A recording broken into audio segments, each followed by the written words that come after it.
नमस्कार दोस्तों, आपका स्वागत करता हूं आप ही के यूट्यूब चैनल में।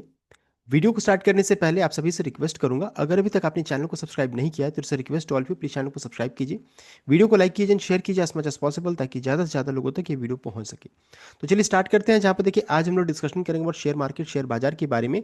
जहाँ पर देखिए इन सभी चीज़ों को मेजर कवर किया जाएगा, जैसे गिफ्ट निफ्टी का क्या सिचुएशन है, बैंक निफ्टी को भी कवर कर लेंगे, IT stocks, all marketing stocks, metal stocks and important triggers को इस वीडियो में कवर किया जाएगा। तो इन सभी चीज़ों को डिस्कशन करेंगे। साथ साथ ग्लोबल सेंटीमेंट वगैरह कैसा चल रहा है, इन सभी चीज़ों को भी कवर किया जाएगा। सबसे पहले चाहिए अमेरिकी बाजार, जो हम लोग हर बार स्टार्ट करते हैं। तो डाउ का क्लोजिंग बहुत ही शानदार था, पॉजिटिव क्लोजिंग था। एंड इसका असर हमारी गिफ्ट निफ्टी में भी देखने को मिलेगा। यहाँ पर देख सकते हैं डाउ का क्लोजिंग लगभग ½ % उछाल, एंड नास्डेक में लगभग 0.81% का उछाल, स्मॉल कैप में 0.73% का उछाल, एंड विक्स में 6.21% का गिरावट के साथ क्लोजिंग हुआ है। हमारे बाजार में जहाँ ब्लड बात था, अच्छी खासी गिरावट थी, अमेरिकी बाजार में अच्छा खासा पॉजिटिव क्लोजिंग देखने को मिला। उसका असर गिफ्ट निफ्टी में देखने को मिल रहा है। 50 पॉइंट अभी तेजी देखने को मिल रही है, यानी हो सकता है कल के दिन में गैप अप हो जाए 50 पॉइंट, 50 पॉइंट्स। लेकिन उससे पहले आपको क्या करना है, आपको फ्यूचर्स को चेक करना जरूरी रहेगा, कि क्योंकि अमेरिकी फ्यूचर्स जो रहता है वो ओपन हो जाएगा मॉर्निंग आवर्स में 6 बजे के राउंड में, ये 5-6 बजे के राउंड में ओपन हो जाएगा। तो आप उसको चेक कर लीजिए क्या सिचुएशन है कमोडिटी का प्राइस, उसके बाद ही। जैसे अभी तो करंटली अगर अभी ओपन कर जा रहा था, दिया रहता, तो 50 पॉइंट का तेजी रहता, लेकिन उससे बेनिफिट क्या है, अगर मान लीजिए 50 पॉइंट्स गैप अप भी रहेंगे तो हो सकता है तुरंत प्रॉफिट बुकिंग हो जाए।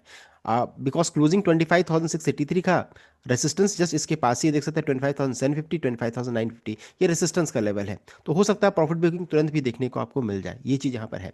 अभी देखिए इंपॉर्टेंट क्या हुआ है कि हम लोग बहुत लंबे समय के बाद अक्टूबर, कह सकते हैं 2025 में, हम लोग देख सकते हैं ये लेवल जो रहता है 50 डे मूविंग एवरेज के ऊपर में गए थे, और बहुत लंबे समय से उसको ही मेंटेन करके रखे थे। देख सकते हैं ये 50 डे मूविंग एवरेज है, उसी के ऊपर में हम लोग ट्रेड कर रहे थे। लेकिन लास्ट ट्रेडिंग सेशन में बहुत ही नेगेटिव क्या हुआ कि 25,963 जो है ये आपका 50 डे मूविंग एवरेज है, उसको तोड़ करके हम लोग नीचे चले गए। तो ये सबसे नेगेटिव चीज हुआ कि 50 डे मूविंग एवरेज को जो हम लोग रिस्पेक्ट कर रहे थे, इज्जत दे रहे थे, वो टूट चुका है। ये चीज़ नेगेटिव है। अगर मान लीजिए फिर से प्रॉफिट बुकिंग हुआ और कोई नेगेटिव न्यूज़ आया, तो फिर 25,300 जो एक सपोर्ट है ये बचेगा, फिर 25,000 है, देख सकते हैं। बिकॉज फिर उसका लंबी खाई है, देख सकते हैं 200 मूविंग एवरेज 25,000, ये सबसे इंपॉर्टेंट लेवल रहेगा। फिर ये जो लेवल है ये 25,000 सबसे क्रिटिकल लेवल रह जाएगा। 200 मूविंग एवरेज निफ्टी की बात हो रही है, तो इन दोनों लेवल को ध्यान रखिएगा। रेसिस्टेंस सपोर्ट मैंने बता दिया है। अब ये देखिए इंपॉर्टेंट ट्रिगर्स क्या क्या रहेगा। तो सबसे पहला चीज़ है कि ट्रेड डील को लेकर के कोई और खबर आती है तब, जैसे कि लास्ट ट्रेडिंग सेशन में अपडेट आया था कि प्राइम मिनिस्टर मोदी ने कॉल नहीं किया, इनके तरफ से अपडेट आया था, जो हम लोगों ने डिस्कस किया कि लुटनी की तरफ से अपडेट आया था। तो हम लोगों का रिएक्शन क्या है कि हम लोगों ने 8 बार, 8 टाइम्स कॉल किया, किसे, ट्रम्प को कॉल किया था, नेगोशिएट किया था, सब कुछ खत्म होने वाला था, कि नेगोशिएशन कंक्लूजन में था। लेकिन ऐसा कुछ हुआ जिस कारण से यहाँ पर, लेकिन यहाँ पर अपडेट आया कि 8 टाइम्स, 8 बार प्राइम मिनिस्टर मोदी ने कॉल किया है ट्रम्प को, ये अपडेट आया था। साथ ही साथ 500% टैरिफ लगने की जो बात हो रही है, तो हम लोगों ने ऑलरेडी डिस्कस कर लिया है कि अब इंडिया को पता है कि अगर 500% टैरिफ लगेगा तो क्या क्या लॉस हो सकता है, क्या क्या बेनिफिट है। साथ साथ अभी हमारे मिनिस्टर्स की तरफ से अपडेट आ रहा है कि इनका कहना है कि हम लोग देश हित में काम करेंगे, साथ साथ जहां सस्ता तेल मिलेगा वहीं हम लोग लेंगे, किसी के प्रेशर में नहीं आने वाले, ऐसा हम लोगों को खबर आ रही है। तो ये सभी चीज़ें भी चल रही है। देखिए और क्या क्या अपडेट आता है, मैटर करने वाला। तो मॉर्निंग आवर्स का ट्रिगर्स बहुत इंपॉर्टेंट रहेगा। साथ ही साथ यूएस सुप्रीम कोर्ट में सुनवाई चल रही थी ट्रम्प को लेकर के, कि अपने पावर का या अपने अधिकार का ज़्यादा यूज़ कर रहे हैं, ओवर स्टेप कर रहे हैं, देख सकते हैं। ये अपडेट आया था। साथ साथ जो टैरिफ लगाया जा रहा है इंडिया एंड अदर कंट्रीज के ऊपर, ये सरासर गलत है, जो इनको, इनके कंट्रीज यूएस को भी इंपैक्ट कर सकता है, ऐसा अपडेट आया था। तो यहाँ पर सुनवाई चलने वाली थी, लेकिन ये सुनवाई जो होता है टल गया है। कब तक, तो 14 जनवरी, अब बहुत इंपॉर्टेंट दिन होने वाला है, पूरे ग्लोबल सेंटीमेंट के लिए इंपॉर्टेंट है ये।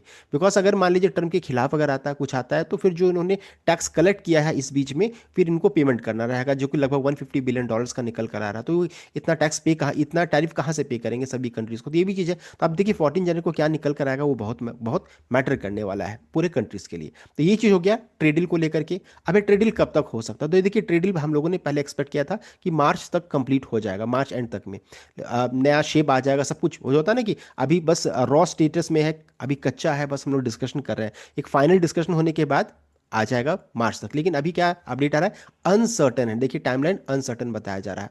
सो US supreme court did not issue a ruling on Friday on legality of president Trump broad tariff regime prolonging clarity on whether existing tariff stand or could be overturned। तो अभी चूंकि अभी supreme court से कोई update नहीं आया, तो अभी यही यही दिक्कत की बात है कि जो उन्होंने 500 टैरिफ की बात की है, क्या ओवरटर्न होगा कि नहीं होगा।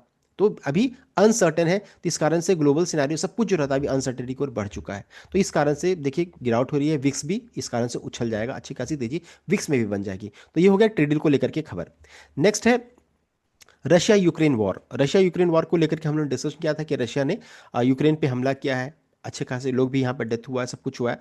अब यूएस की तरफ से ऐसा कुछ खबरें आ रही हैं, will US order Putin captures after Maduro's dramatic arrest. अभी हम लोगों ने चेक किया कि वेनेजुएला के प्राइम मिनिस्टर जो है तो उनको उन्होंने अरेस्ट किया था मदुरो को। अब ये भी अपडेट आ रहा है कि हो सकता है पुतिन को भी कैप्चर कर लिया जाए। अगर ऐसा हुआ तो देखिए पूरे ग्लोबल सेंटिमेंट को ये चेंज कर देगा, बहुत ही नेगेटिव खबर हो जाएगी फिर। और इंडिया रशिया से हम लोग ऑयल खरीदते हैं, अब रशिया से भी हम लोग जो ऑयल खरीदते हैं वो तो कट ऑफ हो ही रहा है, साथ साथ और भी बहुत सारे नेगेटिव चीज़ है। तो रशिया से हम लोगों का अच्छा खासा संबंध है, ये प्रॉब्लम आ सकता है। तो ये खबर आ रही है, देखिए ये बस एक अपडेट है, इतना आसान नहीं होगा। मदुरो अलग थे, पुतिन अलग है, तो ये चीज़ है, ग्लोबल वॉर की ओर बढ़ सकते हैं, ये चीज़ नेगेटिव हो जाएगा। ये है, साथ ही साथ ईरान को लेकर के बहुत सारी नेगेटिव न्यूज़ आ रही हैं, जहाँ पर अपडेट आ रहा है कि हो सकता है ट्रम्प जो रहता है ईरान पर अटैक करे। ईरान प्रोटेस्ट लेटेस्ट में अगर चेक करेंगे तो ट्रम्प ने कहा है US stand ready to help Iranian wants freedom in threat to Tehran, ये अपडेट आ रहा है। So Donald Trump has warned Iran clerical regime that US stand ready to help people talking part in anti government protest that have swept across country. तो anti government protest चल रहा है, अब US चाहता है कि हम लोग इसको हेल्प कर सकते हैं, देख सकते हैं। यूएस प्रेसिडेंट यहाँ साथ साथ देखिए issued warning to Tehran clerical regime which on Saturday it had arrested 100 armed rioters, देख सकते हैं, ये अपडेट आ रहा है। US president wrote on social media Iran is looking at freedom perhaps like never before, US stands ready to help. It marks second threat against Iran government by Trump, who on Friday warned that US army was locked and loaded if Tehran kill protesters. देख सकते हैं ये update आ रहा है, कभी भी Iran पर अटैक हो सकता है, और अगर ईरान पर अगर अटैक हुआ तो ये हम लोगों के लिए बहुत नेगेटिव हो सकता है। बिकॉज देखिए यहाँ पर ईरान अगर चेक करेंगे, ये हो गया ईरान, ये हो गया इंडिया, ये हो गया पाकिस्तान, ये हो गया अफगानिस्तान, देख सकते हैं। तो यहाँ पर जो हमारा कांडला पोर्ट जो है ये देखिए कनेक्टेड कहाँ से है, तो देख सकते हैं इसको छाबहार पोर्ट बोल सकते हैं या छब्बर पोर्ट, जो भी बोलना है। तो ये पोर्ट यहाँ पर देख सकते हैं इस जगह पर है, जो कि हम लोगों के लिए बहुत ही इंपॉर्टेंट पोर्ट हो जाता है, हर तरीके से इंपॉर्टेंट है। तो ये पोर्ट अगर देख सकते हैं ईरान, अगर यूएस ईरान पर अटैक करेगा तो ये पोर्ट सबसे मुश्किल हम लोगों के लिए हो जाएगा, एंड इस कारण से ये मार्केट में गिरावट हो रही है। तो क्यों छाबहार पोर्ट या छब्बर पोर्ट इंपॉर्टेंट है इंडिया के लिए, तो bypass Pakistan for regional access. तो हम लोग पाकिस्तान को से हम लोग तो एंटर नहीं करते, तो बाईपास करता है वहां से। दूसरा की link in INSTC India Russia Europe corridor के लिए इंपॉर्टेंट लिंक है ये। साथ साथ counter China's Gwadar port and BRI, देख सकते हैं, तो बहुत सारी चीज़ों से मदद करता है। कट ट्रेड कॉस्ट 30% हमारा ट्रेड कॉस्ट बचता है, टाइम 40% बचता है। Vital for humanitarian aid to Afghanistan, देख सकते हैं। India's crucial gateway to Afghanistan and Central Asia भी है। और साथ साथ इंडिया का इन्वेस्टमेंट भी अच्छा खासा $120 मिलियन का investment at risk, trade with Afghanistan Iran में सफर। तो इतने सारे प्रॉब्लम यहाँ पर स्टार्ट हो जाएगा अगर ऐसा हुआ तब। तो ये हमारे लिए बहुत ही क्रिटिकल है, जिस कारण से जो गिरावट हो रही है ये बहुत बड़ा रीजन है, आप समझिए, क्योंकि पूरा ट्रेड हमारा जो रहता है बिगड़ सकता है इस जगह पर। तो ये भी खबर है। साथ ही साथ अगर ऐसा हुआ, सब कुछ ऐसा हुआ, तो सब सोच रहे हैं क्रूड में गिरावट होगी, लेकिन ऐसा होगा नहीं। बिकॉज क्रूड में देखिए धीरे धीरे करके यहाँ पर रिवर्सल के संकेत आ रहे हैं। एक समय में क्रूड अगर WTI चेक करते तो 55-56 के अराउंड में ट्रेड कर रही थी, अब देखिए 59 के पास पहुंच होगा, धीरे धीरे पता भी नहीं चला और 59 के करीब पहुंच गए। अगर फ्राइडे का सेशन को चेक कीजिएगा तो 60 के ऊपर में भी जा चुका था। सब सोच रहे हैं क्रूड सस्ता होगा, लेकिन ऐसा हो नहीं रहा है। 59.12 यहाँ पर देखने को मिला, देख सकते हैं 2.35% उछाल। उससे पहले चेक करते हो तो 3 से 4% का उछाल देखने को मिला है। तो ये चीज़ है, क्रूड में फिर से तेजी बन रही है, जो कि इंडिया के लिए नेगेटिव है। अगर ऐसा हुआ तो BPCL, HPCL, Indian oil, Reliance, ऐसे जितने स्टॉक्स है सबके लिए ये नेगेटिव अपडेट रहेगा, रिलायंस के लिए भी नेगेटिव रहेगा। तो ये नेगेटिव न्यूज़ रहेगी। साथ साथ बजट में हो सकता है एक्साइज ड्यूटी बढ़ाने की भी बात यहाँ पर हो रही है।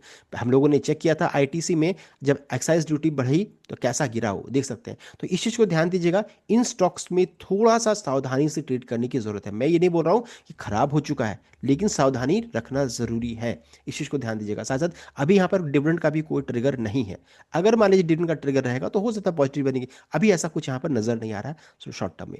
नेक्स्ट है इन स्टॉक्स में तेजी बन सकती है। जैसे ओएनजीसी अच्छा खासा करेक्टेड है, अभी गिरावट के पीछे रीजन क्या है कि खुद इनके ही प्लांट में प्रॉब्लम आया था गैस लीकेज को लेकर के, तो ओएनजीसी के लिए ये प्रॉब्लम था। साथ साथ वेनेजुला में जब अभी अटैक हुआ, वेनेजुला में जब प्रॉब्लम हुआ था, तो वहां से भी कुछ बड़ा अमाउंट यहाँ पर आ सकता है। तो ओएनजीसी एक सेफ जोन लग रहा है, अच्छा खासा करेक्टेड है। लेकिन हाँ, तुरंत में कोई भी निवेश करना सही नहीं रहेगा। मैं आपको कोई बायर्स रेकमेंडेशन नहीं दे रहा हूँ, लेकिन हाँ, ये एक स्टॉक है जो क्वार्टरली डिविडेंड पे आउट करते हैं, डिविडेंड पॉइंट ऑफ व्यू से भी अच्छा है। पीएफसी में हम लोगों ने पहले भी डिस्कस किया था, आईआरएसी, बिकॉज जब भी कुछ प्रॉब्लम आता है, वॉर वगैरह होता है, तो एनर्जी स्टॉक्स पे तेजी बनती है, हिंदुस्तान एक्सप्लोरेशन ऐसे स्टॉक्स में तेजी बन जाती है। तो इन सभी चीज़ों को ध्यान दीजिएगा, ये स्टॉक्स जो रहता है इसमें तेजी बन सकती है। क्रूड में अगर तेजी बनेगी तो यहाँ पर भी तेजी बनेगा, एनर्जी स्टॉक्स में तेजी बनना स्टार्ट हो जाता है। इस चीज़ को ध्यान दीजिएगा। नेक्स्ट है कमोडिटी का प्राइसेस। अगर गोल्ड में चेक कीजिएगा तो 1% का तेजी है, कॉपर में 1.83%, सिल्वर में 5.59%, देख सकते हैं। यानी कमोडिटी मार्केट में जबरदस्त तेजी, मेटल्स में जबरदस्त तेजी के साथ क्लोजिंग हुआ है। तो इसका असर आपको मेटल स्टॉक्स में देखने को मिल सकता है, जैसे वेदांता, हिंदुस्तान जिंक, हिंदुस्तान कॉपर, ऐसे स्टॉक्स में आपको देखने को मिल सकता है। लेकिन जैसे अभी हम लोगों ने डिस्कस किया, क्रूड में अच्छी खासी तेजी बन रही है, मेटल्स में हम लोगों ने चेक किया तेजी बन रही है, लेकिन फिर भी सेफर साइड में क्या करना है, मॉर्निंग आवर्स में चेक कर लीजिए कि फ्यूचर्स क्या बता रहा है। बिकॉज देखिए, हमारे मार्केट ओपन होने से पहले फ्यूचर्स ट्रेड होना स्टार्ट हो जाता है, इसको चेक कर लीजिए। अगर फिर से तेजी बन रही है तो फिर तो 100% कंफर्म हो जाता है कि तेजी वहां भी बनेगा। तो इन सभी चीज़ों को ध्यान दीजिएगा। मैं आपको कोई बायर सेल रिकमेंडेशन नहीं दे रहा हूँ, बस आपको चेक करना है। ये अभी डेटा है जो फ्राइडे का है, मंडे को ओपनिंग बहुत इंपॉर्टेंट रहेगा। ये हो गया। साथ साथ निफ्टी बैंक को चेक करेंगे तो निफ्टी बैंक अपने क्रुशियल सपोर्ट लेवल के पास है। अगर गलती से भी 59,000 लेवल टूटा, जो कि 50 डे मूविंग एवरेज है, तो अभी हम लोगों ने डिस्कस किया था कि कैसे निफ्टी में एक तरफा नीचे का मूव है, फिर यहाँ भी ऐसा ही लेवल रहेगा। बिकॉज बहुत ही लंबे समय से देखिए इस ब्लू लाइन को रिस्पेक्ट कर रही है, जैसे टूटेगा फ्री फॉल देखने को मिलेगा। तो निफ्टी बैंक में भी सावधानी से ट्रेड करने की जरूरत है, बिल्कुल क्रिटिकल लेवल के पास 59,250 के अराउंड में ट्रेड कर रही है। इस चीज को ध्यान दीजिएगा। तो सपोर्ट क्या है, 59,000 की रेंज में सपोर्ट है। तो ये हो गया निफ्टी बैंक। अब चेक करेंगे एडीआर, तो आईसीआईसी बैंक के एडीआर में 2% का गिरावट है, आईसीआईसी बैंक में 1%, एचडीएफसी बैंक में 0.87, विप्रो एडीआर में 1.37% का गिरावट है।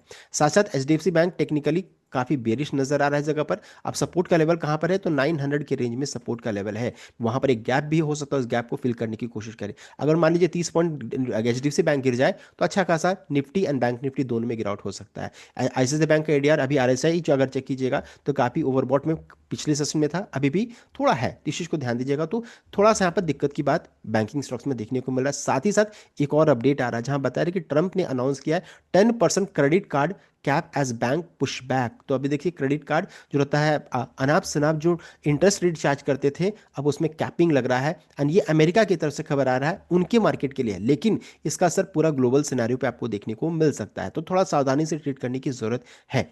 क्रेडिट कार्ड कंपनीज जैसे एसबीआई कार्ड्स हो गया, एचडीएफसी हो गया, सबके लिए तो सभी क्रेडिट कार्ड इशू करते हैं। तो यहाँ पर उनका मार्केट अगर गिरेगा तो फिर इसका असर हमारे मार्केट में भी, उन स्टॉक्स में भी देखने को मिल सकता है। क्रेडिट कार्ड कंपनीज या बैंकिंग स्टॉक्स के लिए ये थोड़ा नेगेटिव न्यूज़ है। ये हो गया।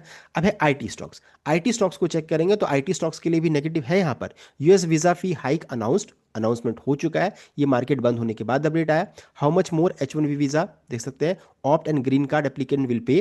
तो बताया जा रहा है कि India remains the biggest beneficiary of US employment based visas, particularly under H1B program, and also make up substantial proportion of long pending employment based green card backlog। तो इंडिया को काफी बेनिफिट मिलता है। तो जो भी देखिए फॉरेन कंपनी से रिलेटेड, जो भी एजुकेशन से रिलेटेड कंपनीज है, तो जो आपको जॉब्स को लेकर के बाहर भेजती है, ऐसे कंपनीज के लिए भी नेगेटिव न्यूज हो जा रहा है। साथ साथ आईटी कंपनीज के लिए तो नेगेटिव है ही ये। तो अब ये देखने वाली बात है मॉर्निंग आवर्स में क्या रिएक्शन रहता है। बिकॉज देखिए, यहाँ पर रिएक्शन नेगेटिव, देखिए न्यूज तो नेगेटिव है, लेकिन ऑलरेडी इसका असर पहले भी यहाँ पर देखने को मिल चुका है। तो US CIS to raise premium processing for visas green card from March 2026, fee hike to affect H1B L1 opt and green card applicants mainly Indians, fee hike revenue to enhance USCIS operation and expedite case processing यहाँ पर देखने को मिल रहा है। तो सभी देखिए सेक्टर्स के लिए कुछ ना कुछ नेगेटिव यहाँ पर देखने को मिल रहा है, except ONGC and exploration stocks के लिए थोड़ा सा पॉजिटिव है। हम लोग डिस्कस कर लिया। साथ साथ आईटी स्टॉक्स कल सुर्खियों में रहेगी, बिकॉज टीसीएस अपना रिजल्ट अनाउंसमेंट करने वाली है। एसएल टेक्नोलॉजीज देखिए, दोनों दिग्गज company result and dividend announcement करने वाली है। तो देखिए, हो सकता है न्यूज़ नेगेटिव हो, गिरे भी नहीं, बिकॉज रिजल्ट अनाउंसमेंट है, साथ साथ डिविडेंड भी है। तो इन सभी चीज़ों को ध्यान देना। मैं हम लोगों ने यहाँ पर इंपॉर्टेंट ट्रिगर्स को बस चेक किया है। अब मॉर्निंग आवर्स में कैसा अपडेट रहेगा ये बहुत कुछ मैटर करने वाला है। तो देखिए हम लोगों ने इंपॉर्टेंट ट्रिगर्स को कवर कर लिया। साथ साथ कल ही सीपीआई डेटा यानी महंगाई का आंकड़ा भी कल ही के दिन में रिलीज होने वाला है, देख सकते हैं 12 जनवरी को शाम के वक्त में रिलीज होगा। तो इस चीज़ को ध्यान दीजिएगा, इंपॉर्टेंट डेटा सीपीआई डेटा भी इंडिया की तरफ से आने वाला है, तो ये भी कल देखिए इंपॉर्टेंट रहेगा हमारे मार्केट के लिए। साथ ही साथ चेक कीजिएगा इंडियन रुपए का क्या स्थिति है, कमजोरी बढ़ती है कि नहीं बढ़ती है। अगर 90 के ऊपर में फिर से सस्टेन करता है और तेजी बनेगी तो हम लोगों को पहले ही पता चल जाएगा कि एफआई फिर हमारे मार्केट में इंटरेस्टेड रहेंगे। एफआई ने पहले भी अगर चेक कीजिएगा तो फ्राइडे को 3769 करोड़ का बिकवाली किया है। स्टॉक फ्यूचर्स में हालांकि 885 करोड़ का खरीदारी है। डीआई ने 5595 करोड़ का यहाँ पर खरीदारी किया है। ओवरऑल चेक कीजिएगा तो डेटा फिर से नेगेटिव साइड में है, तो सेलिंग प्रेशर देखने को मिल सकता है। बस एक चीज़ है, ट्रेड डील या फिर ईरान को लेकर के या फिर रशिया को लेकर के अगर कोई भी पॉजिटिव अपडेट आता है तो हमारे मार्केट में फिर ताबड़तोड़ तेजी होगी। अगर कोई भी नेगेटिव अपडेट आया इन सभी को लेकर के तो थोड़ा थोड़ा सावधानी से ट्रेड करने की जरूरत रहेगी, बिकॉज हम लोग इंपॉर्टेंट लेवल को तोड़ रहे हैं यहाँ पर। तो इस चीज़ को ध्यान दीजिएगा। हम लोगों ने जितने भी इंपॉर्टेंट पॉइंट्स हैं सब कुछ यहाँ पर कवर कर लिया। तो ये था कंप्लीट अपडेट। आई होप आपको लाइक किया, शेयर किया, चैनल को सब्सक्राइब कीजिएगा। Thank you.